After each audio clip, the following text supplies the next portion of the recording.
Antonio Guterres has made an announcement that it's make or break. What climate action will you and your organisation be taking over the next 12 months? Well, to start with, we have made a pledge and a commitment to be climate positive already by 2030. So we are busy. The next years, but also the next months, we are very busy in putting our plans into action and follow through, basically. So you will see us continue adding renewable energy investments, moving those investments also to some of the markets where we're not yet present, like China, Australia. We will continue our building up our circularity, scale out our circular solutions.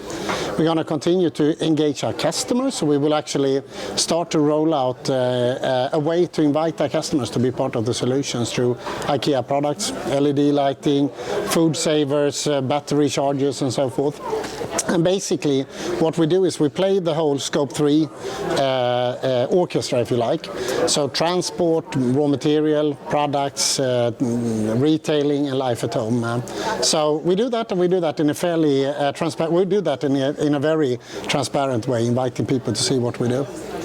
You do some great work, but we've known about climate change since the 60s. What do you think is the big elephant in the room for other organisations and other sectors to accelerate their transition? What's the bottleneck here? Well, you know, there are a couple of real bottlenecks. This is not a silver bullet change that we're leading. It's a couple of real important jigsaw puzzle pieces that need to come to the place.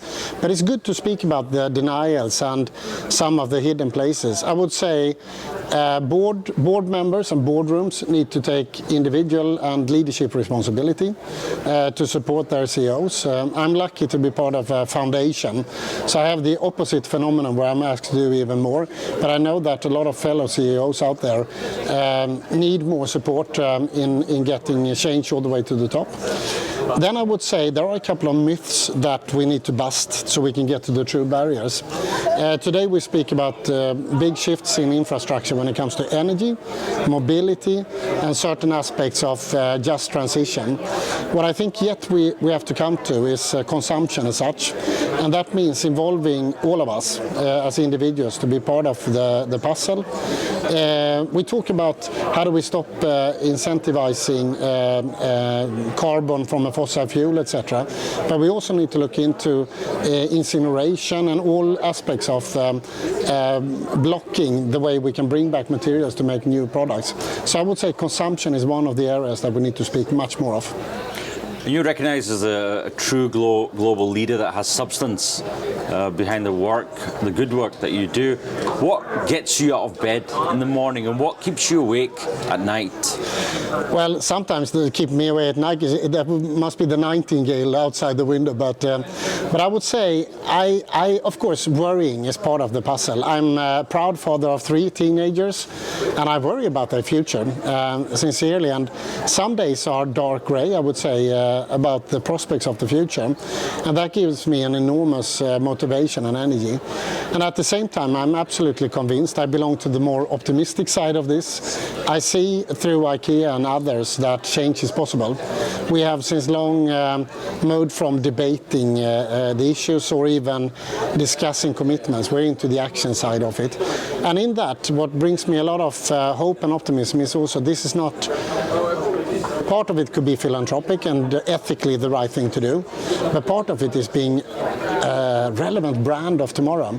And this is moving really fast as we see it today.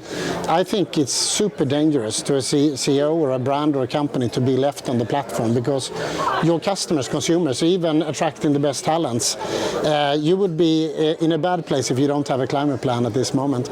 And finally, which is a great motivator for us, is we think a company like IKEA will have difficulties to exist in the future from a pure economics, because as we're going to be 10 billion people to share raw material of this world, the old economic model will not work. So we are in a hurry to basically build the benefits of creating low price with a meaning tomorrow. So it makes sense from all economic perspectives. And maybe finally to say, obviously, not everything is low-hanging. So there are some true barriers, there are some true shifts in society that needs to happen, where we need to, together with B Team and other types of constellation, make sure that we hook arms and drive change faster. Brilliant. Thank you so much for your time today. Thank you.